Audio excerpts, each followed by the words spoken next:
masasabi niyo? Good evening. Good evening. Report ko ay tungkol sa special communication to harvest a well-adjusted child.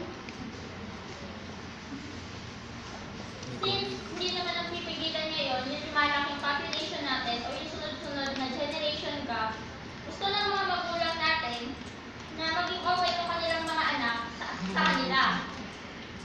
They want to keep the channels of communications open o yung willing silang magsalita ng walang sagabal.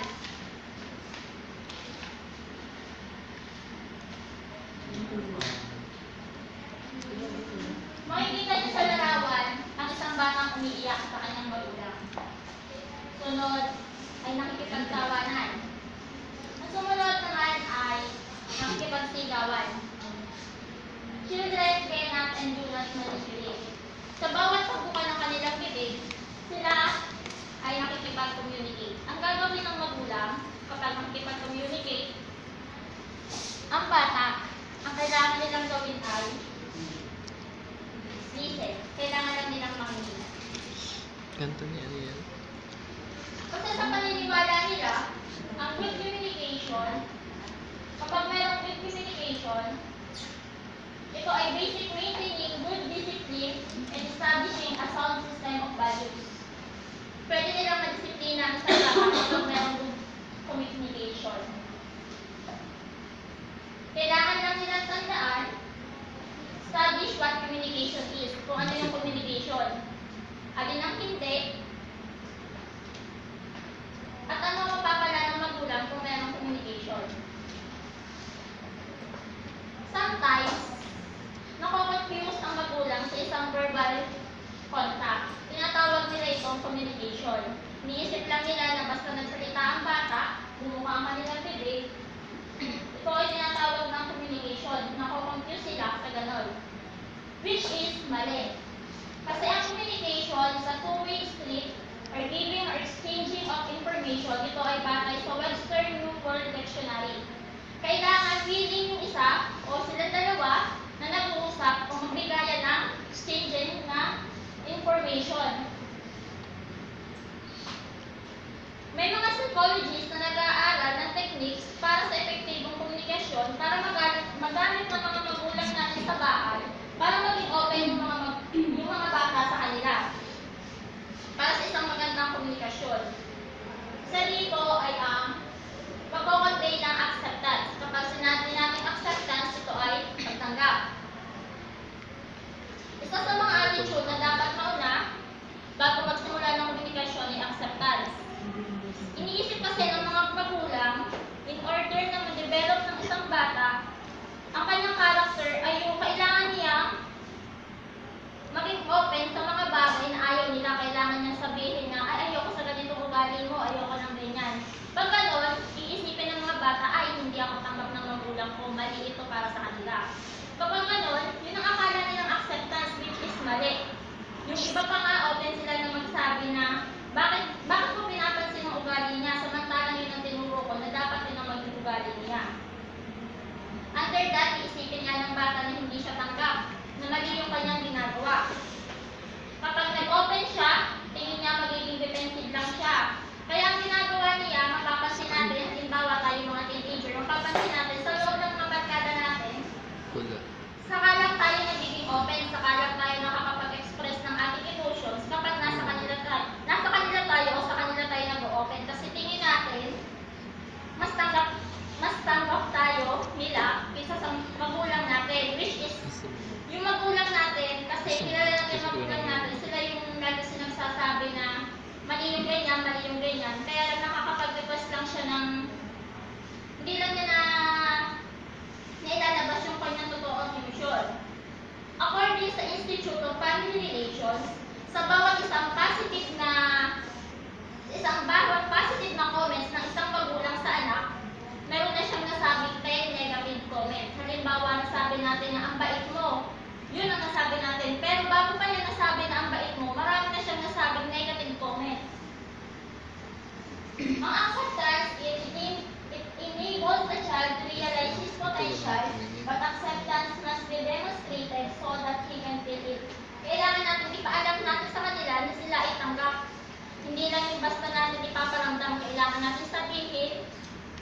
Ito, 5 minutes pa. Kailan natin sabihin yun? Ang halimbawa nito ay Mabot ako. may isang parent na yung anak niya ay may malaking tenga. So, pag merong malaking tenga yung isang bata, Elepante. inuulit-ulit na yung bata sa isang insensitive way. Halimbawa, yung malaking tenga ng bata. Kahit marami yung tao, sinasabi niya, ang laki ng tenga mo yung mga bata kayo. Halimbawa, may physical na disability. Minsan, di ba, inaasal tayo kahit maraming tao. Yun, parang hindi siya nagpapakita ng pagtanggap. Kung saan ito lang ay nagpapakita pa ito na parang pinakahiya siya, parang hindi siya tanggap sa paraan na inuulit-ulit. Kasi the more na naulit-ulit yung isang bagay, the more na mag-i-stuck sa isip ng bata na ganun pala siya. Isa pang halimbawa nito ay isang 8 years old na bata, pangalan natin siyang Betty.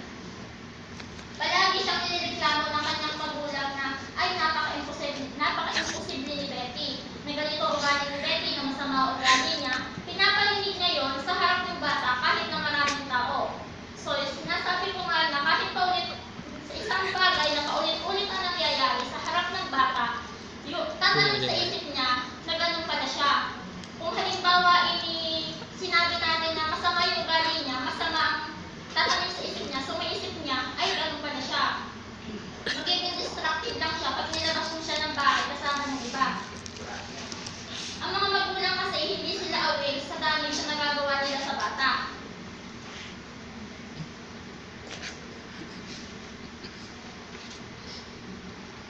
Kasi yung acceptance ay ang acceptance, ito ay akos lang na kailangan tanggapin ng tao kung ano siya, kailangan paalam ng magulang na tanggap natin siya. Kung sa tingin ng bata ay tanggap siya, ang mararamdaman niya ay feeling of love. Tingin niya mahal siya. Magiging free siya na mag-isip o baguhin, halimbawa niya masama ugali siya. Kapag tingin niya tanggap siya, mas magiging free yung kanyang magkakaroon siya ng mararamdaman na ay kailangan ko itong baguhin. Kasi kailangan niyang mag-isip, magiging free siya na mag-isip for a change. Mas gustuhin niya lumaki, nakakaiba, at magiging capable siya sa mga bagay. Nakakapag-communicate tayo ng feelings at attitude sa mga madaming paraan. Example nito ay lines. Tulad na, I understand what you mean. I see what you are saying. Yan ay isa sa mga lines ng communication na nagpapakita ng pagtanggap. Pag hindi natin ginamit yan, parang mararamdaman ng bata na siya ay nare-reject. Pinipigilan pa din natin ng isang bata na express ang totoong feelings niya para makaiwas sa sakit. Hindi enough sa parent o sarili lang niya sabihin na tanggap na yung bata. Kailangan ipaalam niya sa bata na tanggap natin siya. Non-verbal messages or body language. Gestures, postures, facial expression, tone of voice, often speak louder, clearer than voice. Sa ganito, halimbawa ay pagsarado ng pinto, pagpuso, buntong hinga, ay nakakapag-reveal na ng feelings. Kapag sinabi natin non-verbal, ito yung mga actions. Maraming verbal messages ang nagiging hadlang bago magkaroon ng isang magandang komunikasyon. Sa non-verbal messages, mas marami kasi yung sabi nga diyan yung open, speak louder, clearer than voice. Pag halimbawa ay pagsarado ng pinto, nangangahulog lang siya ng galit. Ito ay, ang non-verbal messages ay easiest method of conveying acceptance. Pinapakita po natin Nasunod dito ay ang tsura ng non-interference. Allowing him or child to play or participate po ang in ulo. activities without interaction. Ang halimbawa nito ay may isang bata, may anak siya. Yung anak niya naglalaro ng isang Lego. Alam niyo yung Lego? Yung bago pumasok. Ngayon, yung bata, naglalaro siya ng Lego. Sa kanyang pagbuo, nakikita niya na pag binuo ng bata yung sa isang banda lang, sa isang direction lang, yung Lego, alam niyang matutumba yung laruan. So, anong gagawin yung magulang o ng daddy niya?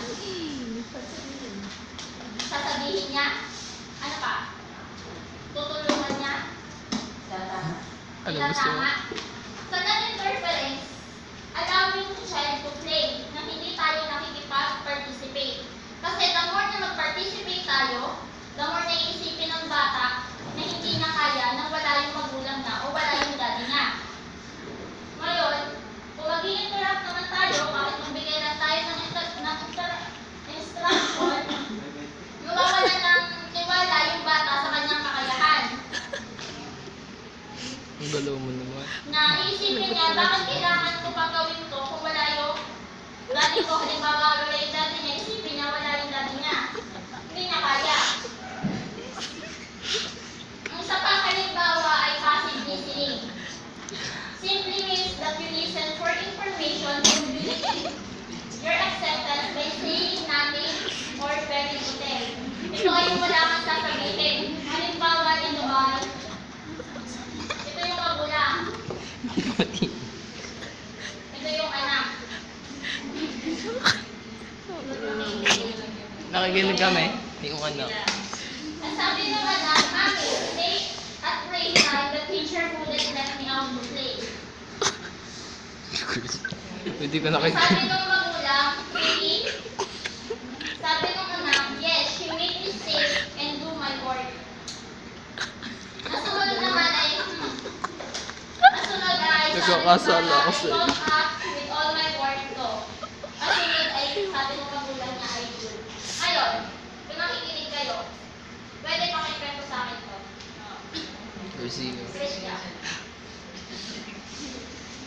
Ano? Kwento ka.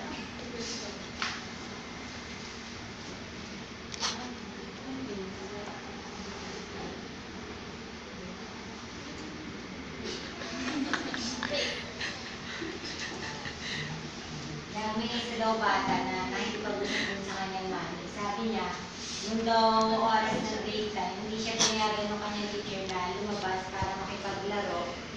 Tapos sabi niya nung kanya na, really. Tapos sabi ng bata, yes, you made me stay and do my work. Tapos yung parang humulan siya na, parang wala nang parang Sa mga walang ate. iba pang reaction. Kundi yun lang. Tapos sabi niya, I got up with all my work though. Tapos sinabi na niya, good.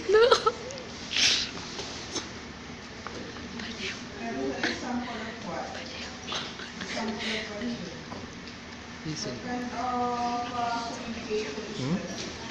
Gusto yan, no? May bawal ko na isang po. Ang kulit ko ng ano, passive listening. Kapag sinabi natin passive listening, ito nga ay pakikinig na ano, So, alam. pagkailan yung kanyang sinasabi. Pero yung kanyang sinasabi ay nagpapakita ng interest. Tulad ng halimbawa nito ay ito, alam niyo ba na ang passive listening ay karaniwang ginagamit ng mga counseling na tulad ng mga social worker. Kasi halimbawa, yung konti na sinasabi niya, nakakapag-encourage ito na magsabi yung kanyang client. Makikita niya.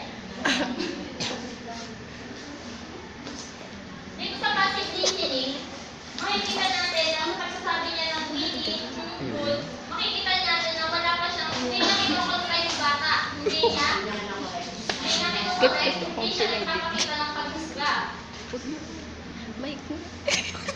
Pwede kasi niya sabihin na sa instead of reading, pwede niya sabihin na bakit, anong ginawa mo? O kaya tatawagin ko yung teacher mo, kakausapin ko siya kung bakit hindi ka pinalabas. Bakit maganda ito? Pero hindi niya ginawa. Instead, sinabi niya ay reading.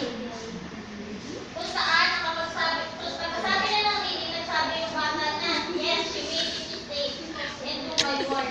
Kapag sabi naman niya ng good, kapag sabi niya ng good, nagsabi pa yung bata o nag-invite pa yung Gulit na sa pagsabi niya ng good na pag-solve yung problema niya na I call up all my work do na gagawin niya kung ano yung pinapagawa sa kanya. Sa ganung paraan, makakapagawa o makakapag-desisyon ng isang bata na i-solve yung kanyang problema niya siya lang.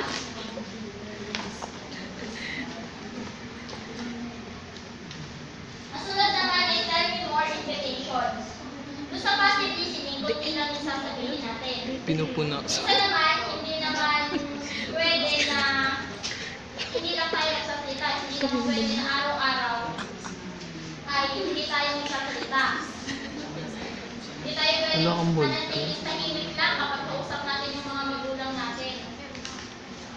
O yung mga anak natin pala. Ang 34 invitation ay door opener does not communicate a judgmental evaluation of what the child is trying to say. Ito ay nagsasabi sa bata na magsalita pa o ipagpatuloy pa. Ito ang halimbawa niya.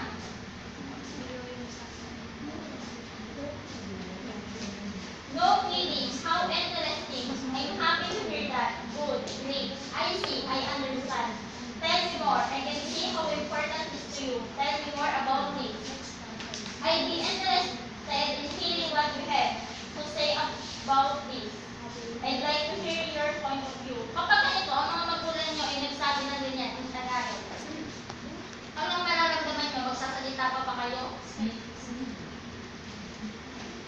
Then before invitation ito, kapag ganyan, magsasalita pa kayo? Oo!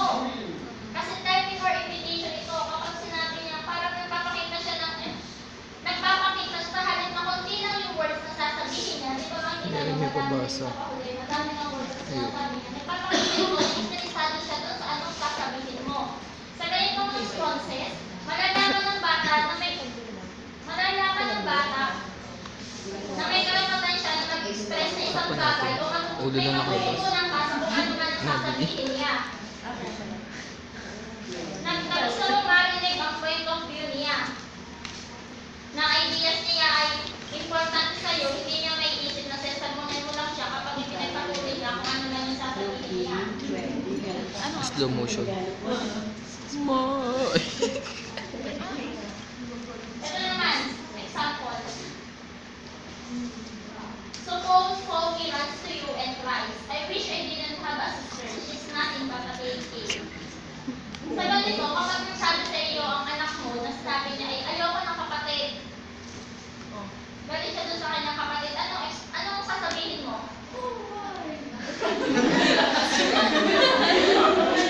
Good for you. Pwede mo sabihin na, Foggy, but I'd like to say, you know you really love her. Parang dininay mo lang yung sinasabi ng bata, hindi ka nakinig, dininay mo yung feelings niya. Which is no. Di ba dapat ang ginawa mo ay, wouldn't it have been better if you had moved in and eased her whooping case of jealousy? Hindi ba dapat makinig ka kung bakit siya nagsiselos? Kung ano yung mga reason niya kung bakit siya nagagalit sa kapatid? Hindi mo dapat dinina yung feelings na Jealous. galit siya doon sa kapatid. Bago kasi natin natutunan kung paano makinig, dapat natin maintindihan o maramdaman yung feeling ng isang bata. Minsan kasi kapag nag-share ng feelings ang bata, sinasabi natin kung ano ang dapat o hindi dapat na maramdaman niya. Iniisip kasi natin na kung ano sinasabi natin na logic, ay makakapag-release ng nararamdaman niya. Ginagawa natin ito kapag nag-iisip ng masamang feeling ang bata, iniisip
magbablast later on. Sasabog lang ito. Ang pagpigil ng nararamdaman na nagwawasak ng suspeto sa sarili. Hindi ko na short o paano may sasama